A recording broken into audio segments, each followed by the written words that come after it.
আমি আছো এতিয়া মা মমায়েকৰ ঘৰত দেই বিয়া আছে আমাৰ মণিমাহী বিয়া আৰু এয়া হৈছে আমাৰ কইনা কাইলৈ ভালকে দেখা পাব দেই আজি মানে দেখাই দিছো আজি মানে কাইলৈ জোৰোণ আগদিনাখন আমি কাম বন কৰিবলৈ অকণমান আহিছো তাকে বোলো অকণমান দেখাই দিওঁ ঐ চুনু অকণমান তুলি দিছো দাদুল ঘূৰি দিয়া এপাক বিয়া ঘৰ চাবলৈ আহিছে মই কইনাজনী অকণমানকে দেখাই দিছো পতলীয়াকে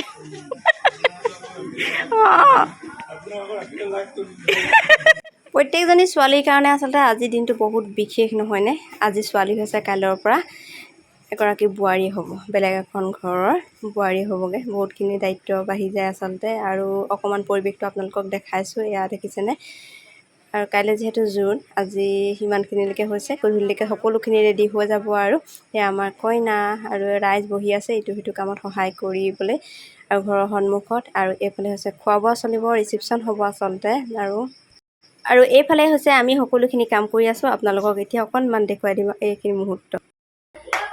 লগৰ সকলোৱে কাম কৰিছোঁ এতিয়া তামোল কটা পৰ্ব চলি আছে ন সোনকে বাই হা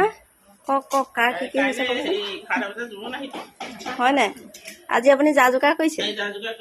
হয়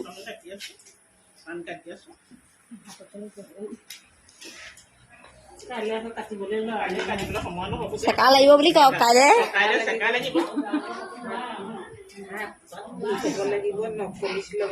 ধুনীয়া কাপোৰ পিন্ধি আহিব কাইলৈ পঢ়িলে সেইটো কাৰণে আগতীয়াকৈ তামোল কাটি লৈছে অঁ